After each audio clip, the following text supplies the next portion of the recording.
Hello everybody, this is Mike.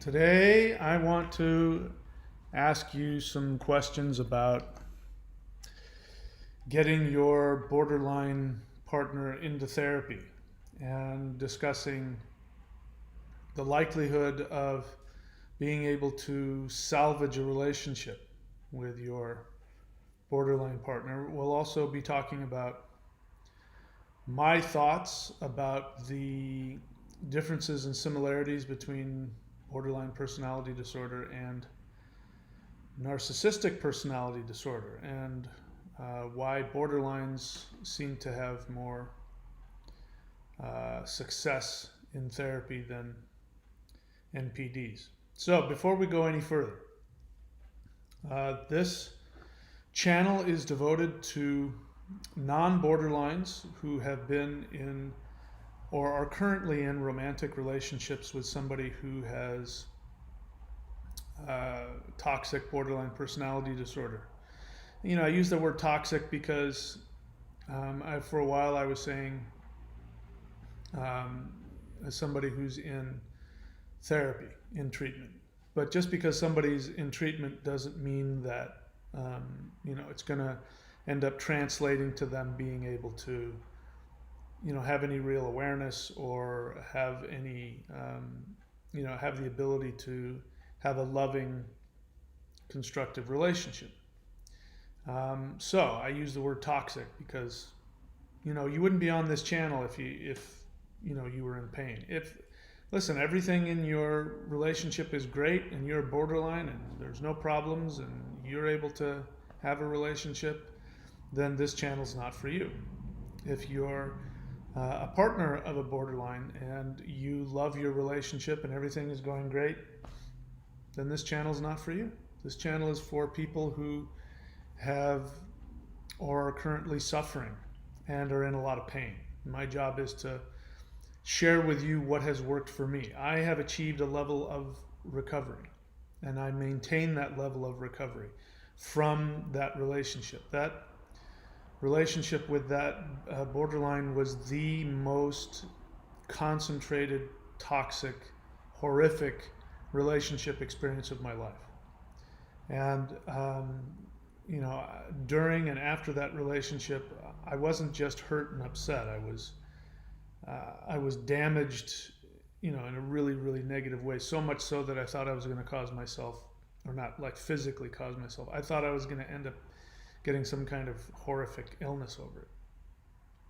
And my experience with people who have responded on this channel is that even if they've been out of the relationship with the borderline for years, they still are thinking about that relationship, thinking about the borderline. They're still in pain. They still miss them. They're still angry. They're still resentful. They feel broken. I felt broken. In fact, on some of my earlier videos, when I first started this channel, you can hear me say, I think I'm broken. And I'm not anymore. I'm not broken at all. In terms of that relationship, I'm completely recovered and healed, and you can have complete recovery. But in order to do that, I don't know how many ways there are to do it, but if you want what I have experienced, then you got to do what I do. So I've got a three-pronged approach. Therapy with somebody who knows how to deal with codependence in cluster B personality disorder relationships. 2, Codependents Anonymous. Work those 12 steps of Codependents Anonymous. coda.org. And 3, have a daily spiritual meditative practice. Doing 2 out of those 3, you will see some results, but synergistically, in my experience, these 3 together are unbeatable. You're only going to get so far in therapy, and working the 12 steps is going to get you very far. If I had to pick one, I'm going to be honest with you, if I had to pick one, like I can only do one of those 3, I would pick the 12 steps, hands down. Therapy is really helpful because at some point, working the 12 steps, you will get to a plateau and you'll want to go past that. That's what therapy is for. Therapy there's an aspect of therapy. Therapy can only go so far. That's my experience. I've been with a therapy group. I've been in group therapy off and on for 20 years with the same group. And I can tell you that people in that group who have worked the 12 steps make huge evolutionary leaps in their healing and their awareness. And the people who are just going to therapy and they're not working the steps, their growth is very slow. And they're still really, in some ways, really resistant and really unconscious. And, they just don't have the self-awareness to get out of just the pain, the never-ending pain. So I strongly recommend all three of them. And when it comes to Coda is free. You can go online right now to a Zoom meeting. It won't cost you a thing. So there's really no reason not to do it. If you're in pain, there's no reason not to do it. Having said that, it's completely your choice. That's what has worked for me. All right, so let's get right to it. So I'm going to read from a quote that somebody left on the channel. So bear in mind, if you come onto my channel and you leave a comment, either in the comments section of the video or here in the live Q&A, that I may want to engage. And since your comment is free for the whole world to see anyway, I just want you to understand, if you leave a comment, I may, pick that comment apart in the attempt of being helpful to others. And that's my whole goal. My whole goal is to take the comment and use it as an example, because there's other people out there that think the same way. And so you may not like what I say. Don't take it personally. It's not a personal attack. I'm trying to help everybody. So hopefully we can all have some self-awareness and some, not take ourselves too seriously. All right, where am I here? What was I looking for? Oh, I am looking for the comments section on my channel. So let's go there. The comments section. Okay. All right, so there was a comment here. All right, so it's not showing me the whole comment. That bothers me. So give me a second here to get the whole comment up and running. All right, so there we go. Read more. All right, I'm going to go ahead and just read the whole thing because it's very well presented. As I've said before, if somebody is abusive, I block them. If somebody is passive aggressive, I'm going to point that out. If somebody is in need of some education, I am going to do what I can to help educate them based on my opinion and my experience. So this is actually a really good question, and I believe there are some things I can help in terms of helping to understand the mindset that will help you to heal. All right? So this person says, really enjoy and am benefiting from the info you provide in these videos. You're very honest and fair and try to see things from multiple perspectives, and you call out the avoidance on both sides. Thank you for the compliment. Just wanted to share something and offer a question. I remember reading from a reputable source, I promise, that in terms of sense of self, both NPDs and BPDs have an unstable sense of self. However, from what I read, it seemed as though NPDs have a seriously malformed or underformed sense of self. The BPD had started to develop an actual sense of self, but it became fragmented or fractured due to significant trauma. Nonetheless, there is of course significant comorbidity between the two. However, one of the main differences between the purely NPD and BPD person untreated is while the BPD person can develop some insight, the NPD does not. This is why I think if a person with BPD commits to regular scheduled therapy over a long duration of time, they will demonstrate significant progress and learn to heal dramatically, whereas the NPD person may derive very little benefit from therapy. Question: do you think the BPD's level of insight enables them to benefit from and regularly participate in directed target therapy. I've dated a few cluster BXs, and let me just say there was absolutely no hope in getting through to the NPD person, whereas I think the BPDX wanted to know more about the condition and was self-aware enough to want the treatment. I guess the question this all boils down to is, does meaningful and productive therapy require a certain degree of insight? And yes, I'm codependent in therapy and following a regular meditative practice to guide my healing. Just thought someone here might wonder about this question and benefit from a potential answer. All right, so there's a lot of stuff in there, but first let me point something out. If you haven't, I think I've shared on this channel my thoughts about, sorry, I'm very tired today. I had horrific food poisoning yesterday, but I'm feeling much better today. Critical thinking. So if you want to survive and you want to heal, it's really important to have critical thinking. Critical thinking may not be what you think it is, but the first starting point from critical thinking is the idea that everybody has an emotional agenda all the time. Now, those who are going to be able to think critically are going to be aware of their own emotional agendas at any given moment. But you can tell when somebody wants you to co-sign their emotional agenda because they will lay down assumptions. And they will lay down assumptions in such a way that unless you acknowledge, hey, you're laying an assumption here that I don't agree with. If they lay it down and you just go ahead and engage with them based on the assumption they've laid down, then you're going to be held by the rules that they're now created. They've created a cage in which you have to interact according to their rules, and it makes for a challenging conversation. And lots of times you'll never see it coming.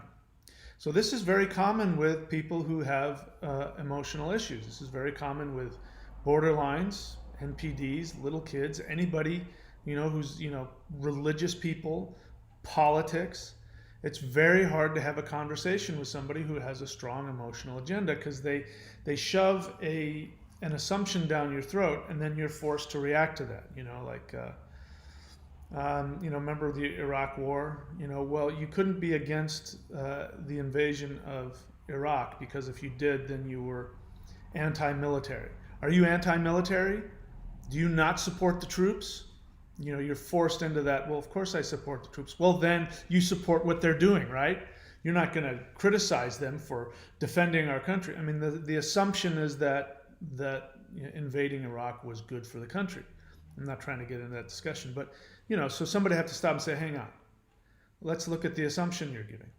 It's hard to do that because when people have a lot of emotions, it's hard because they get very emotional. They interrupt you and they blah, blah, blah. And so it's not to that degree, but this individual is laying an assumption and it's very clear what their agenda is.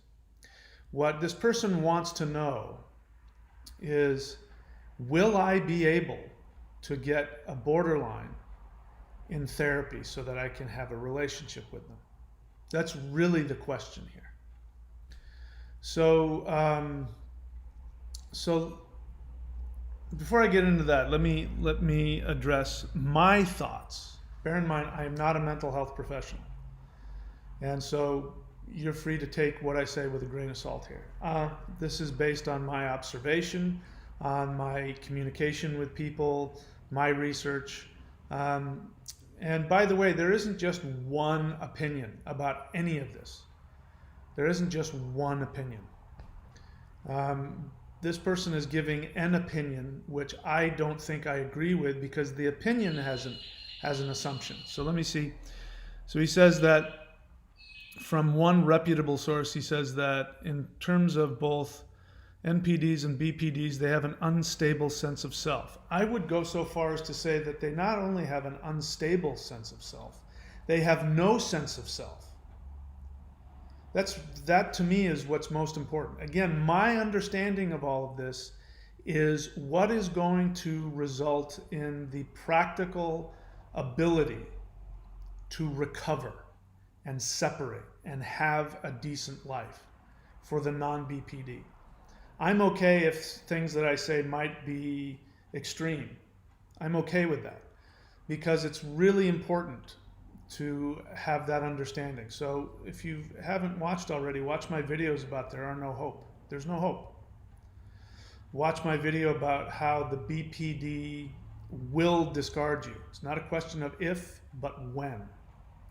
And I have to say, this person is setting themselves up to be seriously abused and harmed in a relationship with a cluster B. The other unstated assumption, if you just read this, that this person seems to be saying, and again, if you're the one that left this and you end up watching this, this isn't a personal attack. I'm just, we have to listen. We have to listen to what we want and what we say. What I hear in here is that this guy is saying, I don't think I'll ever be able to have a relationship with somebody who isn't cluster B. So with that being said, among all the cluster Bs, don't you think that borderlines have the best possibility of getting help? And if they did after a certain period of time, don't they have the, in other words, it's really clear. This person is addicted to cluster Bs and wants to be in a relationship with one and is looking for a way to make it work. That's what I hear in that, because, let's just get to the honest, to me, the most important thing is, why the heck aren't we asking a different question here?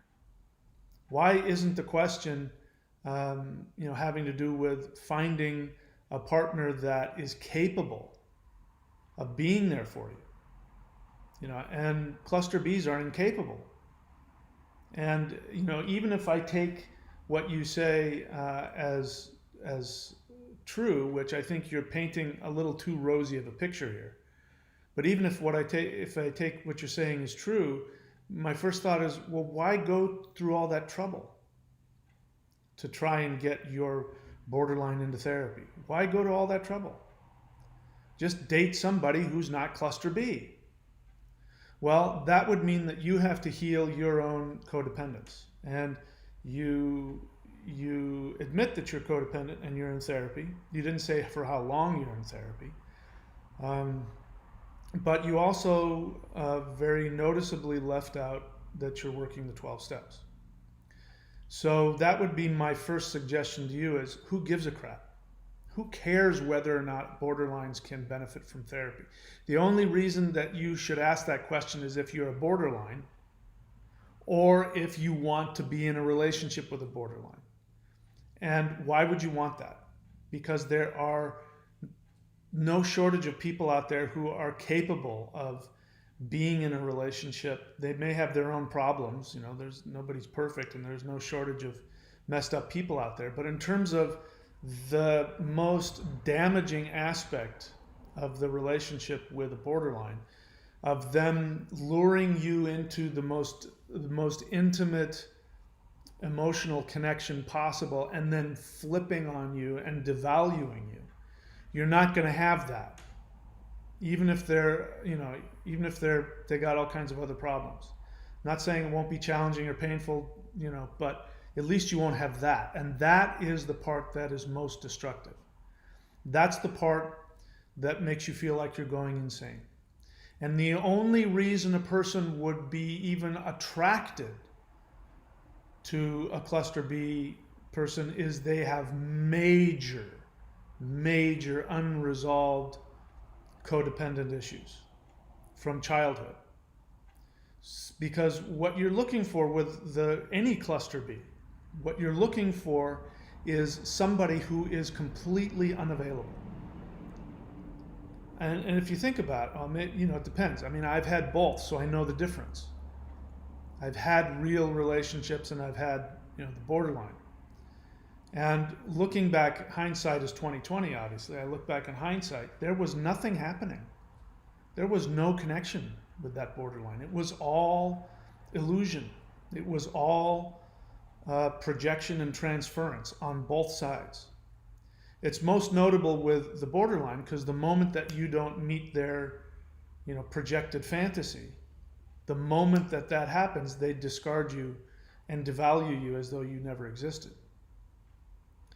And you won't have that issue with other people. Non-cluster Bs, they'll have their own problems. They can still do things like cheat on you and betray you, but they won't have that. There won't be that aspect to it. Even if you get yourself hurt in another relationship, it's still within the realm of rational, like sane thinking. And I mean the same thinking within the partner, not the borderline. So when the borderline does it, it is so divorced from the way our brains are wired that it causes real serious damage. And it is my belief that, if there are people that have been in, that it's just really important for our own physical as well as emotional health to not put ourselves through that kind of trauma. So you're not acknowledging the trauma that you've gone through. I'm not hearing any of that, which tells me that you may not even be aware of the trauma that you've gone through. It leads me to believe you may not have ever really become aware of what codependence really is. You're in therapy. That's great. What does your therapist think about that? I mean, can you imagine any therapist saying, trying to encourage you to be in a relationship with a cluster B of any variety? I can't. Is it impossible? I don't think it's impossible to have a relationship with a borderline. I know that there's at least one borderline who, I don't know if she still watches the channel, but she was for a while, who has been in therapy for a very long time. And even then, if I remember correctly, after 10 years of targeted therapy, really, really wanting to heal, she was still unable to not discard her partner after 10 years of being with her partner. So it's really important to understand that just because a borderline gets into therapy and just because they really want to make it work, that doesn't mean that they're going to be able to pull it off, because we're talking about a mental illness. That's why it's really important to be aware of that. And what triggers the destructive actions within the borderline is the very thing that you're wanting to have with them, which is emotional intimacy. And if you bring somebody into therapy, guess what's going to happen? It's going to increase the odds of greater emotional intimacy. And, yeah. So again, I don't think that you understand what cluster B personalities are. Let's talk about Bpd and Npd. So, again, there are different opinions. I'm going off of my personal experience, and I'm going off of all of the responses that I read. I read every comment that you guys leave on the channel. I read every one.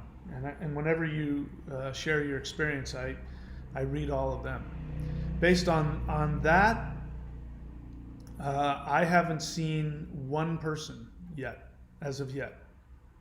I have not seen one non-BPD come on here and say, I've been with a borderline for 30 years and it's really good. I've never heard that. I've heard from one borderline, as I said, who's been in therapy for a long time, who I believe when they say, I'm never going to leave my partner, but I have to sometimes have the whole day to myself. I have to tell them to get out of the house, because their impulse to destroy the relationship is so strong, even after decades of targeted intense therapy, that the best they can do is separate from that person and have them not be anywhere near them while they work through their impulse to destroy. And then once they get through that, then they can be with the person. So the other question is, why would you want that? That's what you're asking for. You're asking to be with somebody, assuming that they're in therapy, they've been in therapy for a long time, and they're making progress. They're really able to have the self-awareness, and they're really able to look and grow, and you know, their impulse is always going to be there. That the splitting will never stop. This is why it's a mental illness. If it wasn't a mental illness, if it was just somebody who has some psychological damage and some issue, some trauma, then what ends up happening is after the person goes through some therapy, maybe, you know, for a long period of time, they go, oh, that's what, and they can shift and they can mold, and they don't react in the same way. Borderline is always going to react the same way. When you reach them, when your intimacy touches and reaches them, they're going to split on you every time. The only real question is, do they have the tools and the knowledge to be able to handle that symptom without taking destructive action? And based on what I've seen, that is very unlikely. And only after years and years and years of therapy. And those years of therapy have to be the person being so incredibly honest and willing to look at what's happening within them. So the other thing is, just because a borderline gets into therapy, you know, the one I was with, it became clear to me, and this is only because I've been in therapy and group therapy for, you know, 20 plus years, and because I've been working the 12 steps for, you know, almost 40 years, that when it became clear to me, you know, what was going on, and when I did the research and I found out, oh, she's borderline. I didn't completely understand borderline personality disorder, and that's because I had an emotional agenda. I was in love with her, I thought, and I wanted it to work. So of course I came to the same conclusion that you did, that, oh, if we can get her into therapy, it'll all be okay. If I can just take her in, we'll sit down and the therapist will say this, that, and the other thing, and she'll go, oh, because she seemed so willing to take a look at herself. And like you, she seemed to have such an awareness that, you know, when she was, I don't know what the word is, but, you know, I believe it was a facade now that I look back on it. When she was in a facade of being, you know, self-aware, because that was a facade as well. The self-awareness is a facade. When she was in the facade of being self-aware, she not only knew exactly what to say, but she knew exactly how to say it to me. And she had the ability to talk about herself in such a way that anybody else, if anybody else were to talk like that, they would be really self-aware. And that was one of the things that was most attractive about her for me in the beginning, was that the way she talked about self-awareness and being able to analyze her thoughts and feelings and being able to expertly go in and pull out my deepest thoughts and feelings, I thought she has to be very aware. But she wasn't. It was a facade. So just because they get into therapy doesn't mean that the therapist isn't going to be snowed by them either. So this is why, you know, you've got to find somebody who's really good at treating borderline personality disorder and who really has an ability to be able to see, you know, when they're going into a facade. Because when I saw, you know, there's a real chance for this individual and anybody listening to me, there is a real chance that you've never seen your borderline in their natural, true state. There's a good chance you've never seen that. In my case, there was a 3-week period where she went into really messed up, depressed mode, which she called anxiety. She said, no, my problem is I have social anxiety. And so she was so upset that she started taking medication for it. She had like bottles of medication for her anxiety, right? Which of course didn't help at all, made her worse. But there was, the medication did have this ability to keep her from splitting the way she normally did. What she did do is she would disappear and she'd stay in bed all day, and she'd be really destructive in her interactions, but she wouldn't split in that same way. In fact, while she was on the medication, she was saying, yeah, I'm not going to break up with you. We're going to be together for at least 3 months, and then I won't break up with you. But when she stopped taking the medication, then she went into a facade, and she went into the facade of everything was perfect. She was perfect, and she was able to communicate in this really perfect way and talk as though she really knew what was going on. And I was totally mesmerized and fooled by it. I thought, oh my God, she's going to be okay now, because she seemed like she really had it together. And it was when she was in that facade that she lured me in and then devalued me and discarded me in the worst way possible. The worst way. So, my friend, my feeling for you is that you're still in denial. I don't think it's like you're in a state of denial. I think that there's still some awareness that you haven't yet come to, because you still have hope. And to answer your question, who cares? Who cares if the borderline is capable of recovering, or do they have a ability to recover more than the NPD? Who cares? There's no shortage of people in the world who aren't cluster B, and you never have to worry about getting them into therapy. Why do you want a project? When I was trying to get out of the relationship, and I was telling my therapist about it, and he was like saying, why do you want a project? She's a project. She's not a relationship. And that was putting it mildly. So I haven't got to the other question here, NPD and Bpd. All right, so people have said that,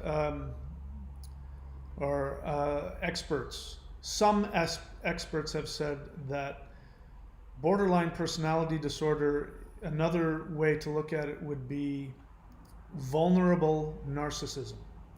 So in this, again, you're trying to introduce the assumption that there is a huge difference between the Bpd and the NPD. And the only difference that I'm seeing is that the Bpd is more able to interface with your fantasy. So your fantasy is that they're going to be self-aware and that they're going to want to get better and they're going to want to get help.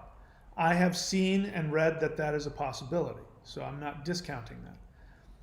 But what you're wanting to do is you're wanting to say, yeah, but the Bpd, they can get better. So yeah, the NPD, they can't, and I agree, there's no hope for that. But the Bpd, they can get better. So I should date them, right? Because if I say the right thing, I can get them into therapy, and then they'll be okay, right? Right, Mike? That's what.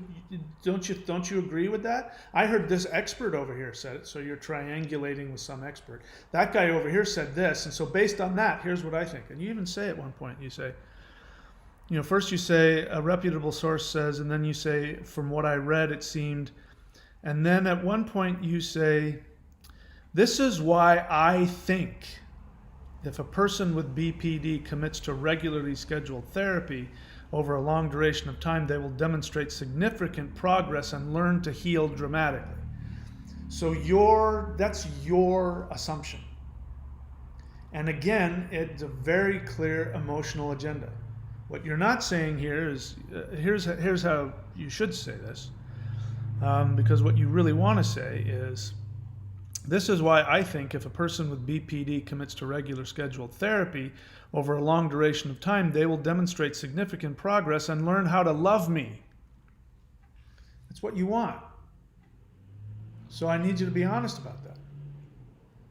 Why are you so attracted? Are you still with? You haven't said if you're with one right now. But here's the other thing. According to you, you've been with multiple cluster Bs. And it sounds like you've tried to get every single one of them into therapy, or multiple ones into therapy. And you've come to the conclusion that you couldn't get the NPD into therapy, which is Again, if you know anything about narcissistic personality disorder, you know that narcissism means that they're completely, totally incapable of being aware of their vulnerability. Totally incapable. The borderline, it's a question, because the borderline can put on the facade of self-awareness and willingness. And in my experience, the borderline can actually become willing and self-aware to take a look at themselves, but the illusion is that that's going to stay, but it doesn't. That's part of the dynamic of what makes borderline, being with a borderline, really crazy making, is because they can look you in the eyes and say that they love you, that they're willing to work on themselves, and unlike the narcissist who is lying to tell you what you want to hear, the borderline can mean it. And in that moment, they may really want to do that. The question is, are they going to be able to follow through? And just, saying that I'm willing to look at myself and I want to heal and I want to grow is along the same lines of, yes, I'm in love with you. You're the most wonderful person I've ever seen. It's part of their idealization phase. They want to please mommy and daddy. So let's get some base assumptions here. All cluster Bs, especially borderlines, are going to see you as a parent. You are never going to be an equal.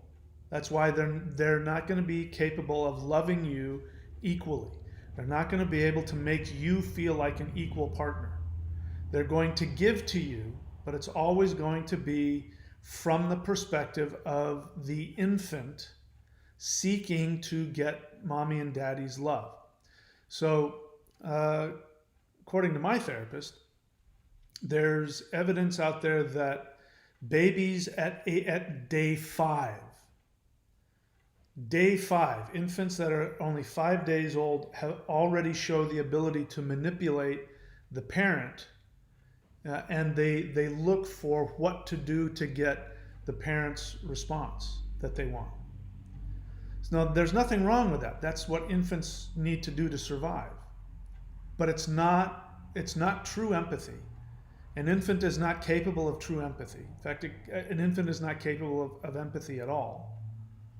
An infant is not capable of looking to see how you are, what life is like for you, what your feelings are, what you want. They don't think about, if I do this, it's going to make them feel like that, and I care about that person just because of who they are. Right? When was the last time you heard of a borderline who thought about somebody that they haven't been with for a while and did a kind gesture anonymously? I mean, when have you heard of a borderline doing that? So an infant isn't going to be able to decide to be loving and kind to you and meet your needs. They're not capable of doing it.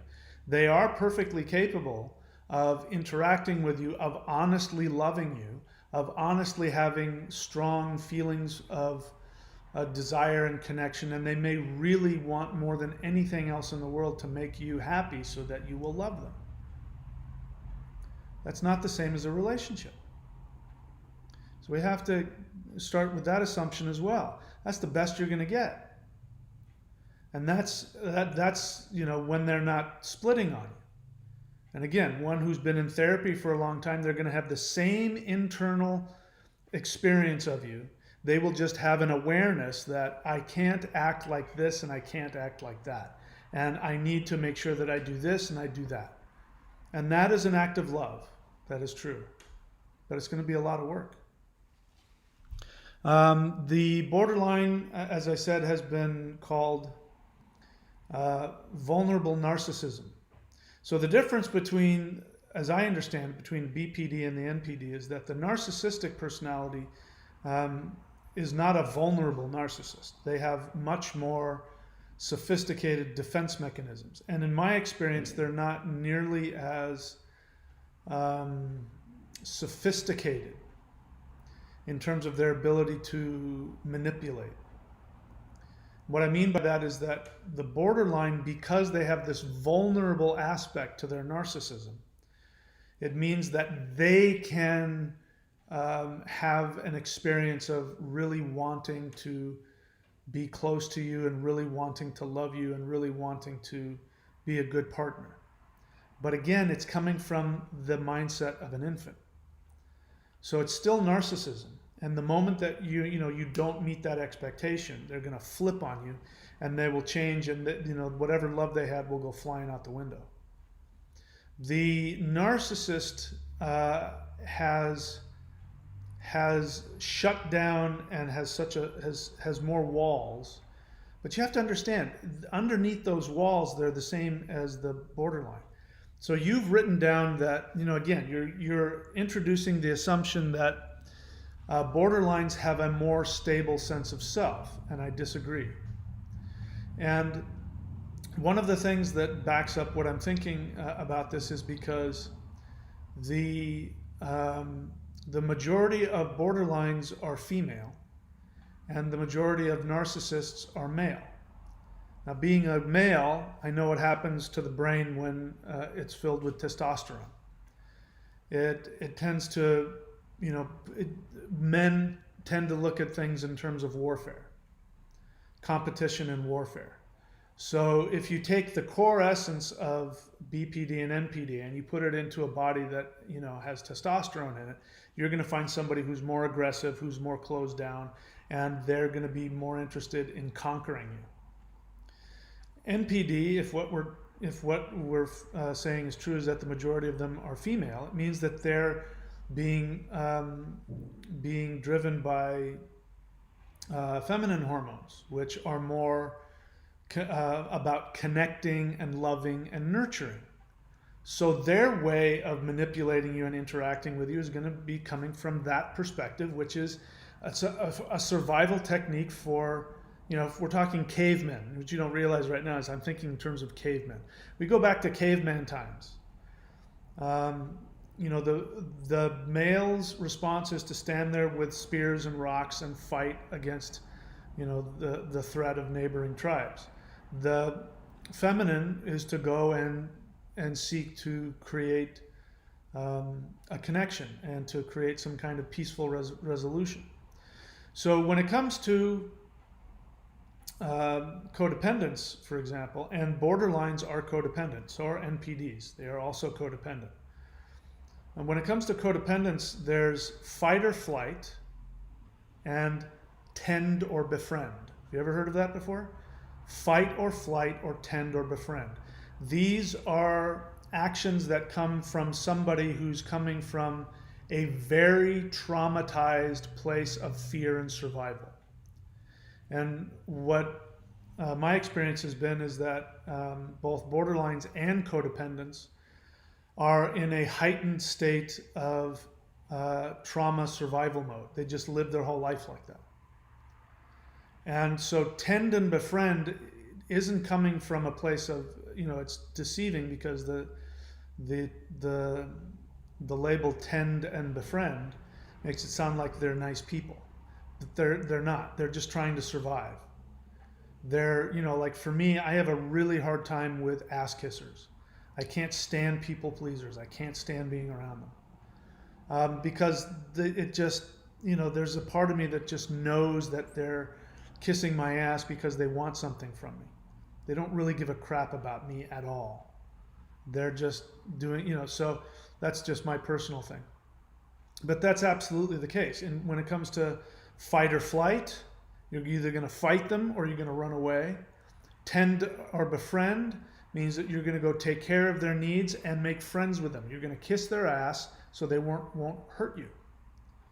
So the point is that when a borderline is operating from the vulnerable side of their narcissism, it's still narcissism, and it's still coming from the infantile desire to survive and have you meet all of their needs. So you're introducing this, first you introduce this assumption that borderlines have more of a sense of self, and therefore the assumption is that they're therefore going to be more honest and more able to connect. You ask the question, which is really not, you're not really asking me the question. What you really want, forgive me for saying so, what you really want me to do is you want me to co-sign your hope, because that's really your hope. Your hope is Do I think that BPD's level of insight enables them to benefit from and regularly participate? And bear in mind, you ask that question after you make the statement. That is why I think if a person with BPD commits. So you've already made your decision that that's what you think. You want me to co-sign it for you. And I'm not against co-signing anybody's thoughts or feelings. My main response is that I can feel that your emotional agenda, whether conscious or unconscious, is that you want to date a borderline and get them into therapy with the hopes that you can get them to love you. But let me introduce something else here. I know because I've been with one, and there's a flavor to the love of a borderline. Like when the borderline is love bombing you, there's a flavor to it that you can't find anywhere else. And the best way for me to describe it is that there's a sweetness to it. It's like honey. And it's so pure, and it's so childlike and innocent. That's the other thing that makes it so difficult. When the borderline hoovers you back in, at least mine, they have the ability to be so childlike and innocent, and we are wired to care for little kids. I mean, we've evolved so that when a little kid looks up at you with those big eyes, we're wired to want to nurture and take care of them. So what you think is love from a borderline is that.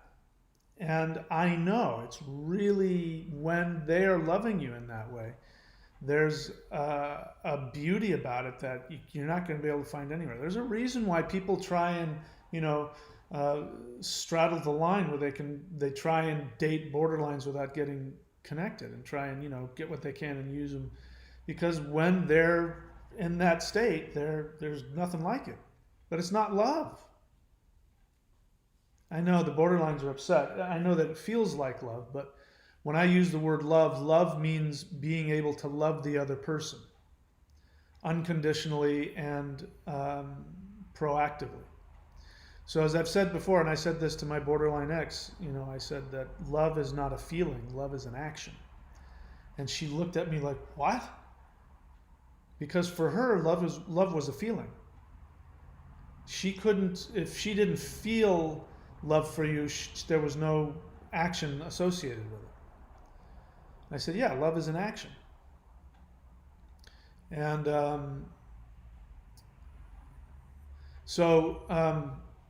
anyway, I'm starting to get multiple thoughts coming in at the same time. Anyway, so the bottom line is this, my friend, you're still in denial.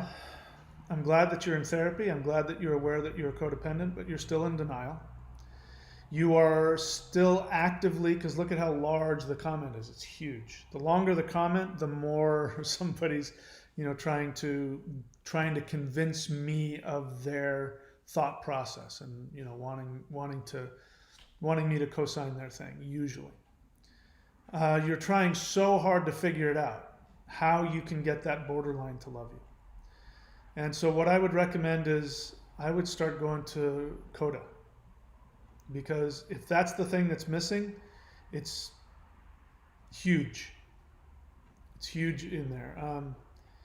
Because the real question shouldn't be whether or not borderlines can get therapy, and are they more able to look at themselves, and can you, even though you don't come out and say it, you're asking, can you be in a relationship with a borderline if they're in therapy?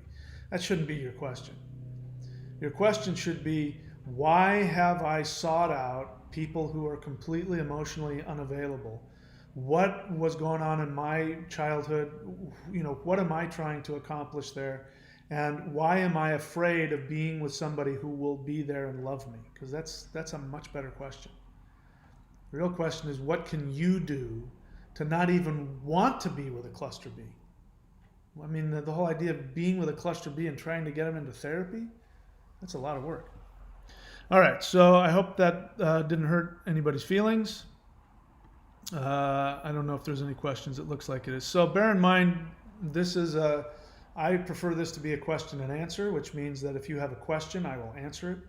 I know that people like to come in and just like talk about it. So I'm going to not respond to that unless there's no questions, in which case you set yourself up. The best way to interact with me is to ask an honest question. If you don't, you run the risk of me doing what I just did, which is to, to analyze you and slice you apart and show you, your denial or whatever else. So if you don't want that, then just ask an honest question. Let me see if there are any questions here. You guys are talking to each other.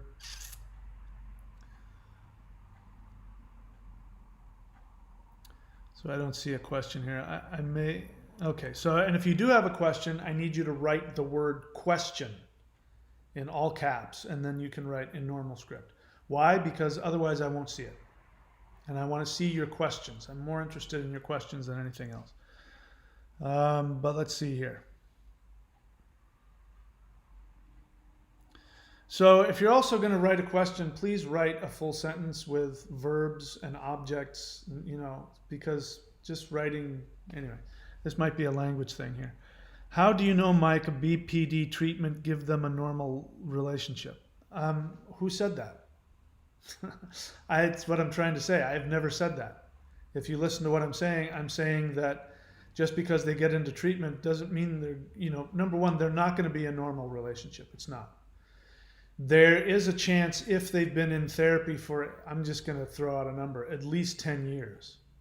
And bear in mind, those 10 years, they have to be really dedicated to being aware of their, what's going on with them. They also have to be aware of how much they harm other people.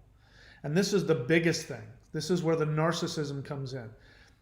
What I've seen with borderlines, even those who know that they have done things that are harmful to other people, there's still like a question as to how that happens or what is it that I've done. Yeah, I know kind of on some level, but there's really a lack of deep awareness of how damaging their behavior is. And I found that they put a lot of time and effort into justifying their behavior. And, I understand they've been severely damaged and traumatized. And so I get it. It doesn't change the fact that, that doesn't make it okay. It doesn't, while that is a reason and it justifies why they have a mental illness and why they are destructive, it doesn't mean that is going to make the relationship work. So I've never said that BPD treatment gives them a normal relationship. I'm saying the opposite. I'm saying that even if they get into treatment, their borderline mental illness is not going to go away. They're still going to split. At best, you're going to have a very challenging relationship with somebody who's going to really, really need you to make a lot of sacrifices for them. And that's at best.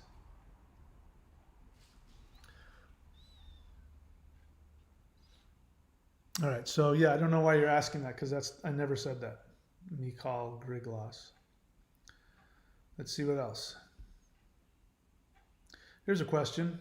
Question, should I give a happy birthday to an ex non-diagnosed BPD? While she wanted a no contact moment, even while she kept liking pics and comments of me on social media, and she has not blocked me. General Locke.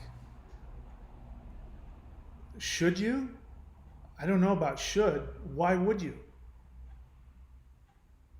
She's an ex. And she is undiagnosed BPD. Why do you want any contact with her? She likes your pics and comments on social media.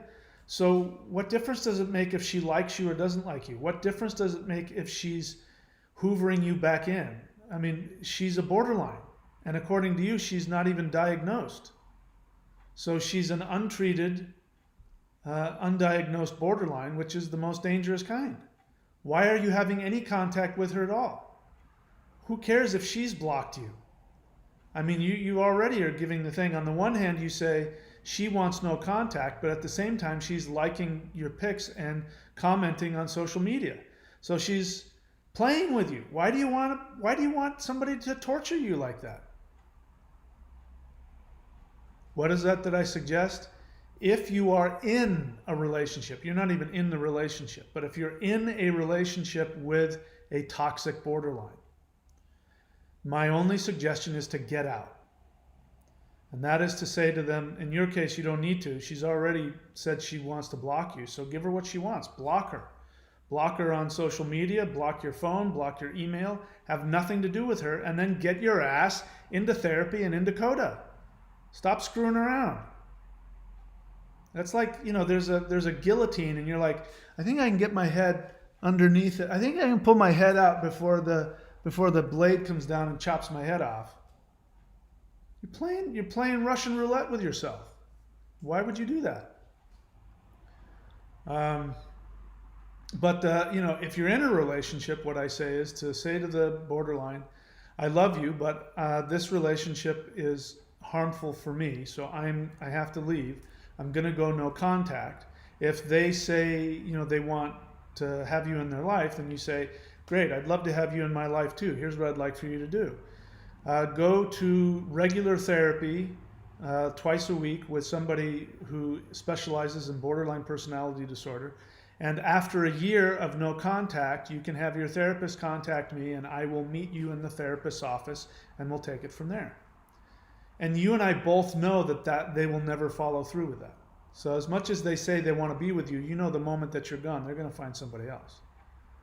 So let's stop bullshitting ourselves. You know, why are you trying to pet a snake? Lee Cully question. When they turn into the childlike state, do they know they are doing this? Who cares? Who cares? Before we became intimate, she had a tough demeanor and swagger-like attitude, but after intimacy, she was childlike. Well, I mean, were we talking about a borderline? I mean, so those are the facades that she has. What do you mean, do they know they are doing this? I mean, do they know that they're coming from their infantile state? No. Of course not. If they don't know that they're borderline, they don't know that. You know, again, it takes years and years and years of therapy for a borderline to understand I see everybody as my parent. You know, it's like if you don't know what the color blue is and you've never seen it, how can you talk about something you've never seen before? So you're asking as though they have an awareness. I don't think they do. But again, who cares? All I care about is that they're harmful. And why would you want to harm yourself? And what I care about is you healing yourself. And that means, why are you asking me about them? Ask me about you. Ask me about how you can find love, how you can love yourself, how you can be healed and free. Think about it. I mean, think about the questions here and think about, you know, the comments on my channel. I read all of them. The majority of them want to talk for pages and pages about what the borderline does and what they think and what they do. Almost nobody asks the question about, why am I in pain? What can I do to heal? How can I have a normal relationship? Nobody's asking that. The craziness of, no, but see, so I have this cobra and, you know, I've tried to pet it a few times. It's bit me, you know, and you know, I've lost this hand because I had to get it chopped off because, you know, the poison. But, you know, the thing is if you get them just right, or if you know, then you can pet them and then they may strike at you, but I've learned how to get out of the way. You know, you just stop petting the snake already. Having said that, I understand. It's an addiction. We're addicted to these people, and it's because of our issues. So again, that's why I don't think there's any real, you know, fast growth that's going to come without those three things: therapy, working the 12 steps, and having a daily meditative practice. For me, that's those. If you do all those things on a daily basis. By the way, we have a join button here. So before I forget, on that join button, I have on this channel, I have a playlist where I take you through 6 hours of video where I lay out how to change your thought process.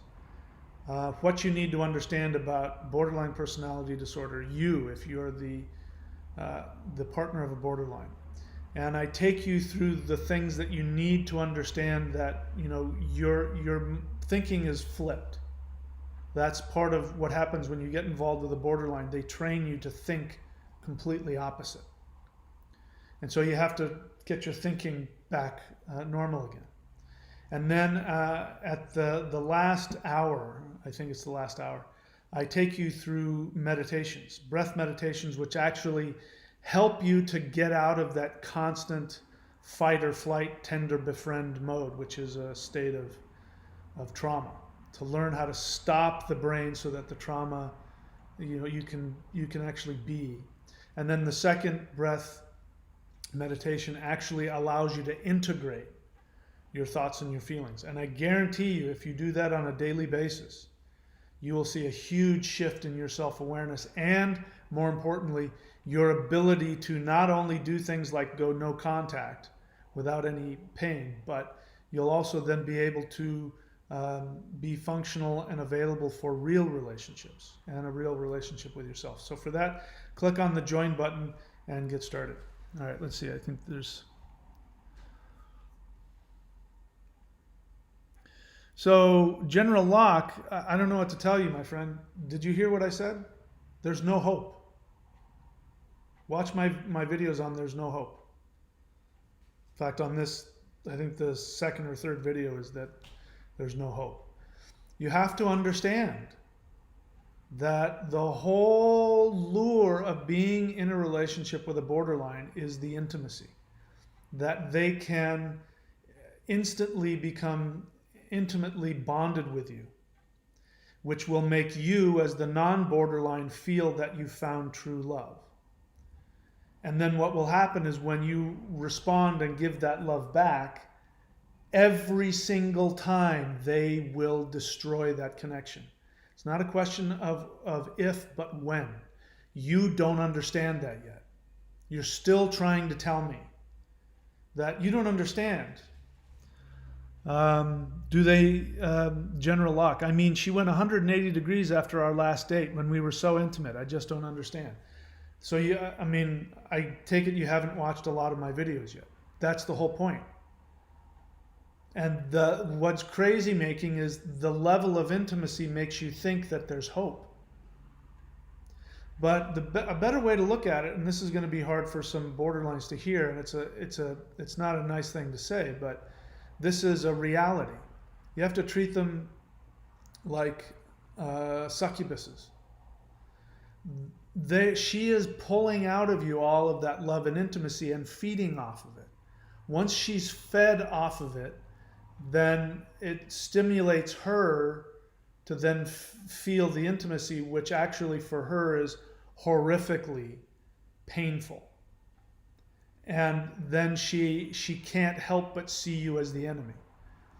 So for anybody else, right, she went 180 degrees after we were so intimate.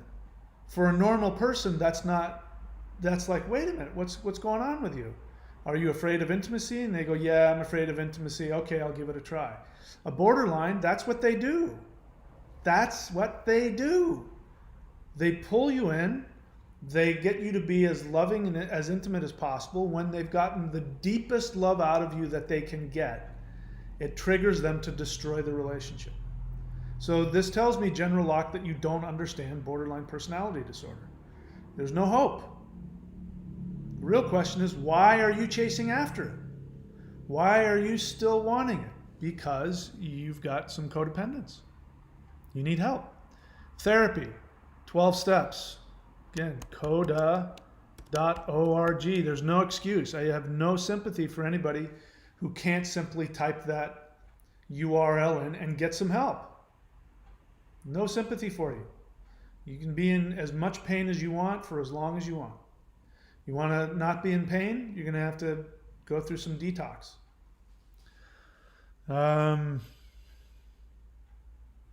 Who cares? She lives in a woman's shelter after being abused. What difference does that make? She still will hurt you. Who cares?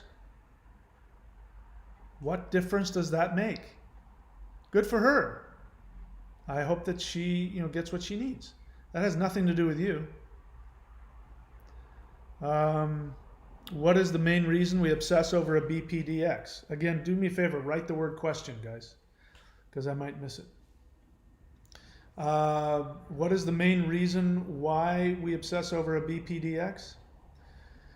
Because they stimulate in us original abandonment issues of our childhood.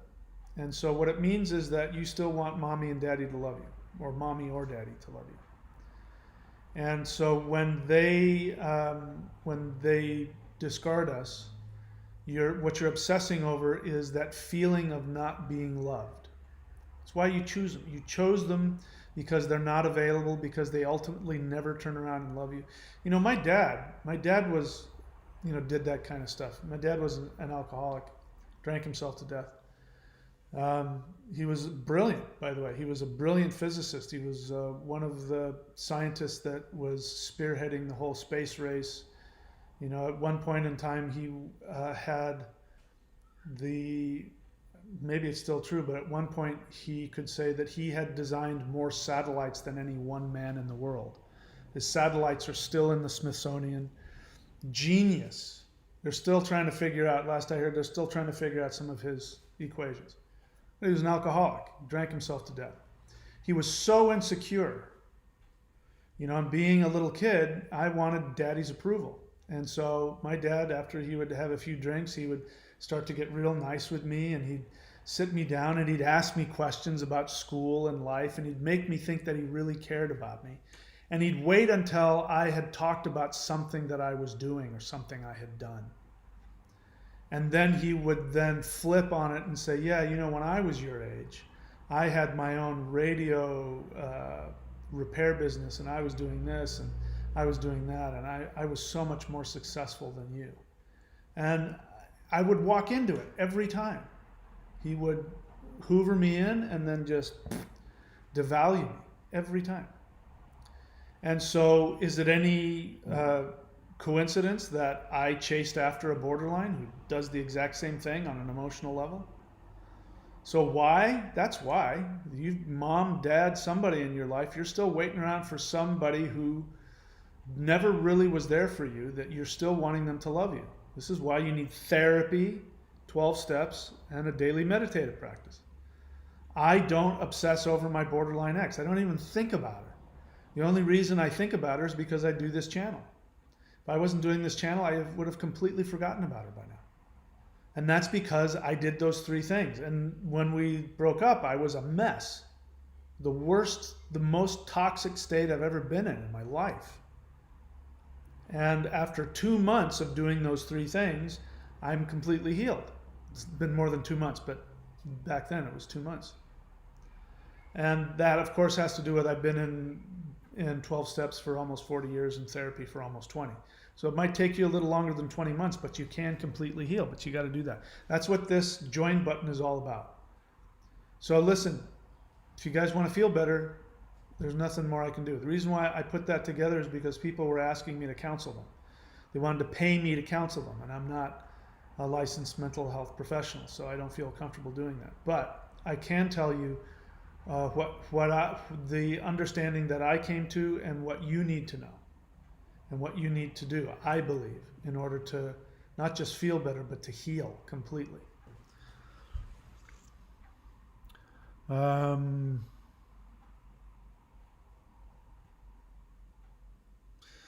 Yeah, and you guys are talking to each other. So again, please write the word question. All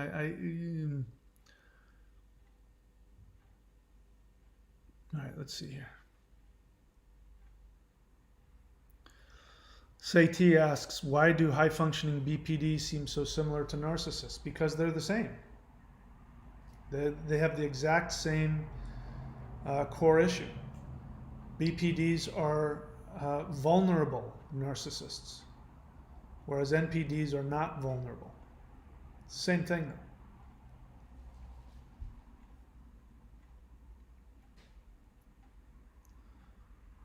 though. I would disagree with you a little bit, Hassan. He says, The closer you get to them, the more likely they will split on you. No, when you get close to them, they will split on you. Every time. Not they're more likely to, they will. Imran Khan, question. Does BPD ever confess? I mean, they tell that they are borderline personality. Why are you asking the question? How does that question serve you? Who cares? Even the ones that that I've interacted with who are borderline and know that they're borderline, I still run into them splitting and acting from their borderline. But I mean, how does that help you? That question, the reason why you ask that question is because if you think that if they can confess, you're assuming that they're having a real honest awareness. And if they have real honest awareness, then they'll recover and love you. It's the only reason you would ask that question. So why are you focused on them? Let me go back up here because I went through a bunch of comments, but I didn't see any questions. Yeah, I don't see any questions. Yeah. Nope. All right. All right, so I don't see any more questions here. Here comes one. Seti, question. I know that one has to meet 5 out of 9 criteria. See, again, look at your questions, everybody. All of your questions are about the borderline. You guys aren't asking about yourselves. You're not asking about how you can overcome. Some people are asking, why do we obsess? Those are good questions. But I haven't read this whole thing out, but let's see here. I feel like I'm going to be set up with this question, but let's see. I know that one has to meet 5 out of 9 criteria to be clinically classified with BPD. However, what if only 2 or 3 criteria are met, but pretty intensely? Diagnosis is still the same. Why are you asking me? Are you currently with somebody that you think has only 2 or 3 criteria? Are you in pain? Are they abusive to you? Are they harmful to you? Does it matter? I mean, I was married to a woman who I believe had borderline tendencies. In fact, I know she had borderline tendencies. She wasn't full-on borderline, but so what? She was still really destructive and abusive in her own way. So who cares? Are you happy? Do they hurt you? Are you continuously being drawn into connections with somebody that is unable to connect with you and give you and love you back?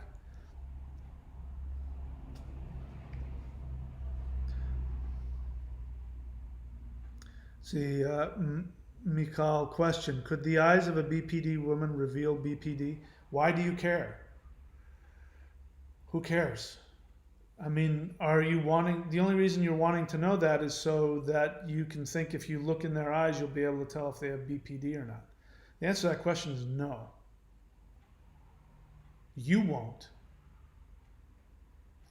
But, you know, your question is coming from a place of fear. And instead of thinking about them, why don't you think about yourself?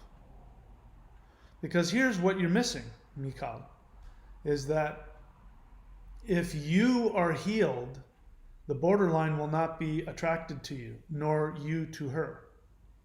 If you are healed within yourself, you never have to worry about wondering, is that person borderline? Can I see into their eyes? But my experience is no, you can't tell. I mean, looking back on it, you know, there were red flags. One of the things is that when my borderline ex, if you took pictures of her, she'd look completely different in different photos. Like some photos, she wouldn't even look like the same person. It's because of the facade. I'm not talking about just changes of hair or makeup. I mean complete changes. Like they look like a totally different person. That's because of the facade. They have facades. So how, you know,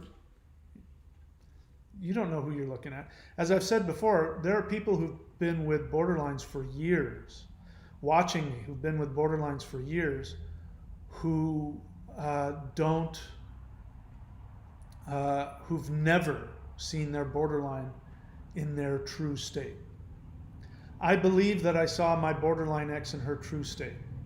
And that was after she had discarded me, which means that she had no interest to try and look good for me or hoover me in. So she had already discarded me.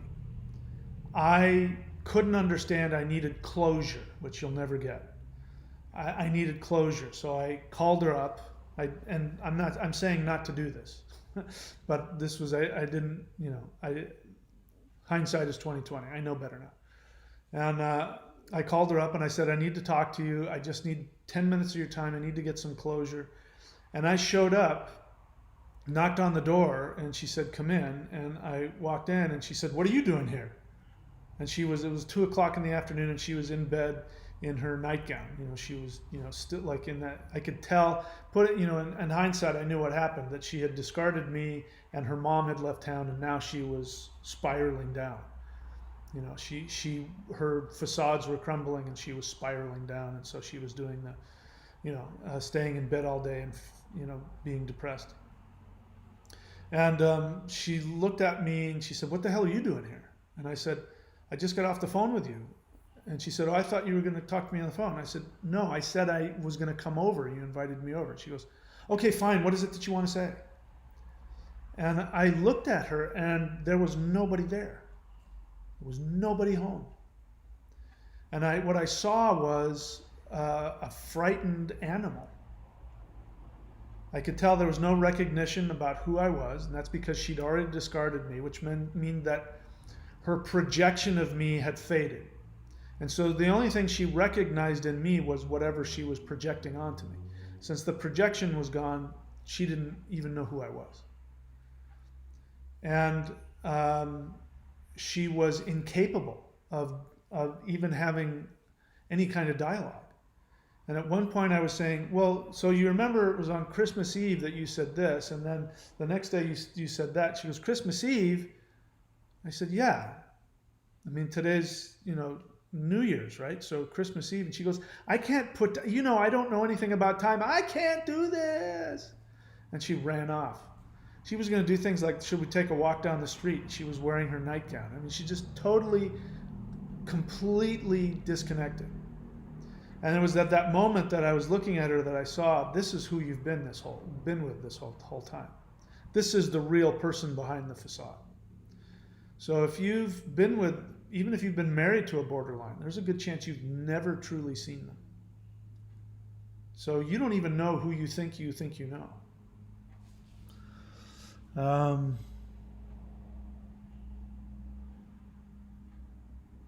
Theonidas, that's not a question. Here's your question. Are all Bpd partners codependent? Yes. All? Yes. I don't really was in a need. All right, so I don't means you didn't really feel that you needed to find someone. I was really okay. How could I fall in that Bpd trap? This is called denial. Because you didn't fall into a trap. You walked into it and you kept on setting the trap and you kept on walking into it. Because when you are devalued the first time, because when they devalue you, they always devalue you in a really horrible way. Maybe it'll be subtle, maybe they can walk away, and maybe on paper they can make it sound like, whatever, but the way you feel, it's really horrible. Anybody who's not codependent goes, wow, that was really screwed up. I'm not doing that again. You kept on doing it. So codependence is a I want to say disease. It's a disease of denial. Means it's a disease that tells you don't have it. Just like Bpd. People with Bpd, they're convinced they don't have it. So you have it just because you were with them. I mean, the fact that you were with them for more than 48 hours is proof that you're codependent, because a non-codependent would never, quote, fall for it. So I'm sorry to tell you, yes, you are. 3 things. Therapy. Coda.org. I've given you guys that over and over again. and daily meditative practice. I have no sympathy for any of you who refuse to do that. If you keep coming back on here and complaining and whining and complaining, I mean, you can either take the actions or not. It's completely up to you. But I won't lose any sleep if you decide not to do it.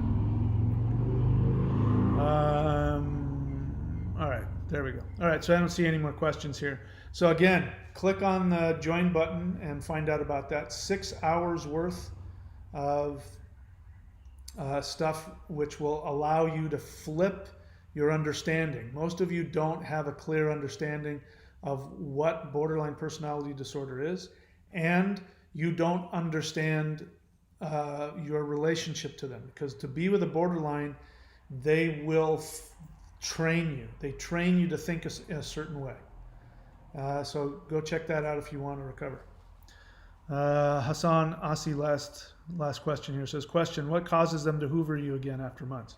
Why are we still talking about them? What causes you to want to go back with them? That's what you should be asking. What causes you to be hoovered back? I mean, why do you need to know that? Why does a shark keep going after seals? Because that's what sharks do. Because sharks like good, tasty meat. You are good, tasty meat to a borderline. They keep hoovering you back because they want to feast on you. Why do you want to be hoovered back is really the question. All right, that's it for me. All right, guys, thanks. I'm going to go rest. I'll see you again. Click the join button, subscribe, and hit the bell button. If you subscribe, the little borderline will stop crying. So go ahead. You can fix that one borderline right there. All right. I'll see you guys later. Thanks for joining in the discussion. I'll talk to you soon.